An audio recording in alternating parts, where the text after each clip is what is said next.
Corporate Finance PowerPoint presentation. In this presentation, we will discuss financial markets.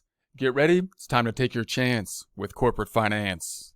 Financial markets. Financial markets help to provide indicators for maximizing shareholder value. So when we're thinking about financial markets, we're thinking about markets in general. We're thinking about purchasing and selling things, a place where people purchase and sell items. That means there's competition. There's different people competing within a market. That will typically lead to better information about the value of the items being sold. So typically competition will be good in terms of providing more information about the value of items. Financial markets can help report ethical or unethical behavior that may influence the value of the company. So when we have a market, especially if we have some regulations within the market so that the information that's being provided is somewhat standardized, it's more likely that you will find problems than if you were not having a market. If there's more restrictions, less people that would be then involved. Usually unethical behavior, oftentimes when you're thinking about a market or an exchange or some type of negotiation, what's going to be underlying negotiations, it's usually trust, right? There's got to be some form of trust, and therefore unethical behavior is usually the result of information, an unbalance of information, oftentimes an intentional unbalance of information with regards to the value of financial statements, often presenting information that is untrue about, or at least not complete about the valuation of the financial statements. The market then is going to, since you have more people looking at the information, is going to basically weed out that more likely, or is more likely to weed that out. And the market also has a desire for standardization. They have the desire for more information to be out there, and that leads in some financial markets to regulation. So we see that we have regulations related to the standardization of financial statements, and the more there's a standardized set of financial statements, the more information that's even within the markets, so that people can depend on the information they're seeing, understand it, and be able to compare and contrast it with other information. And as we have those standards out there, then it's more likely that a market will pick up on any kind of deception within the numbers that will be there, more likely to pick up those problems. Parts of the financial markets include domestic and international markets, corporate and government markets, money and capital markets. Money markets. Money markets are short-term securities that have a life less than or equal to 1 year. So less than or equal to 1 year securities include commercial paper sold by corporations to finance daily operations, and certificates of deposits with maturities of less than 12 months that are sold by banks. Then we have capital markets. Capital markets, securities that have life greater than 1 year. Securities and include, this would be the common stock, the preferred stock, the government, and corporate bonds. Capital allocation, primary market. So we have the primary market, then we'll have the secondary market down here in green. Primary market, corporations may use financial markets to raise funds. Sale of securities that are made through new issue is called the initial public offering, IPO. So the primary market, then we're thinking about the corporation that is issuing the stock. So remember, the stockholders are the owners of the corporation. So at some point in time, then the corporation itself is going to be issuing the stock then to investors who will then be paying the company directly. And that's basically like the capital investment of the owners into the company. So for example, if you were a sole proprietor, then you might put money into your own business. That would be you putting money into the business so that you can generate revenue on it in the future. How does that work with a corporation? The stocks are then sold to the owners. The owners will then put money into the corporation as the initial investment. If the corporation is issuing the stock, then we have the initial public offering.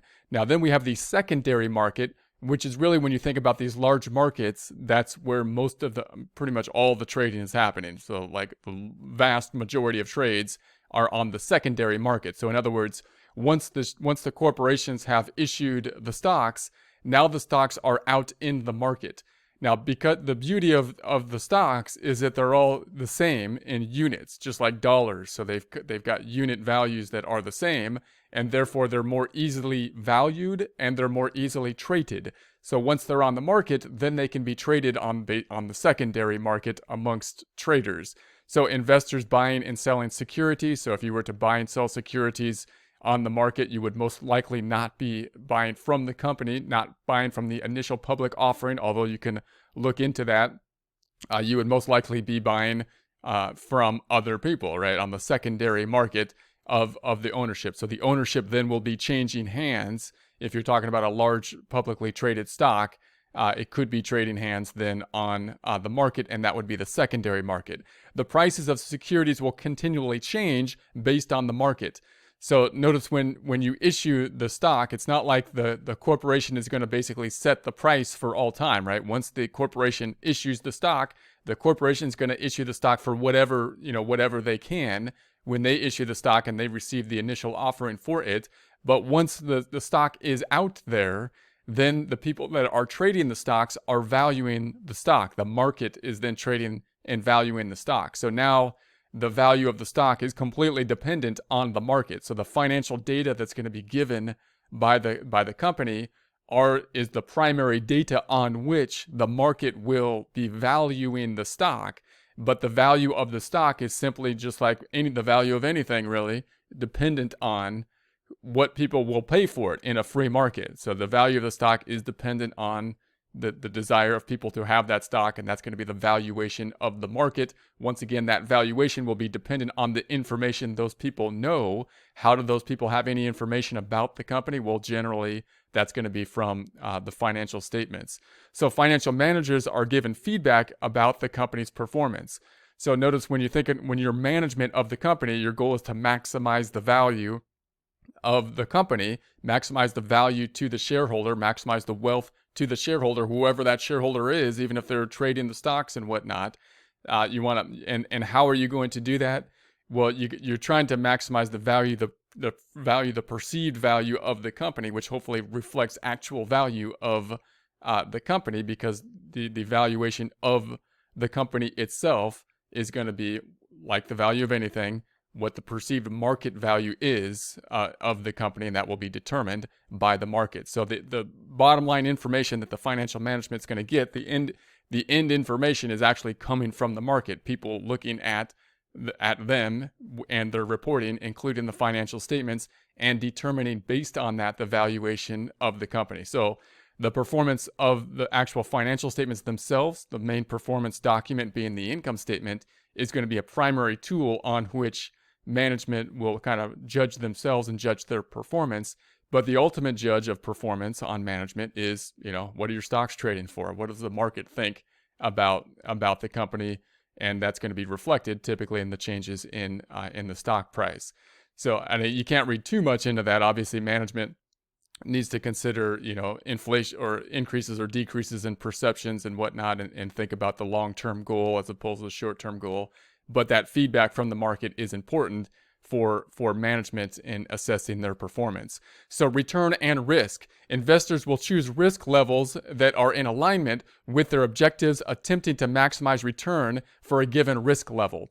So when you think about this from an investment perspective, you're always measuring the risk versus return. So typically, if there's a higher possibility of a higher return, that typically is in alignment or goes along with a higher risk that will be involved. And that may just be inherent in some types of companies, and that's something that the market will take into consideration when they're valuing stocks. So companies that are generating high-priced securities are able to raise new funds in money or capital markets at lower costs than their competitors. So note that if the company is perceived at a higher value by the market, and remember, the market is the only thing that's the end result that really values anything. A market, how much could you trade something for? How much is it valued for on the market? How much could you get for it? If the value of the stocks are higher, then if the company needs to generate capital, then they can do so more easily than obviously a company that its valuation is less. So companies will generally be penalized for not performing competitively. And this hopefully kind of seems obvious. You have a market, that's the point of the market. So the market is supposed to drive the performance upward through competition. So now that you have the market looking and valuing the stock, you have the information that needs to be transparent so people can actually have the information on which they can value the stock, then the companies that perform better and therefore have a higher perceived value will do well, and the companies that perform worse will do less well.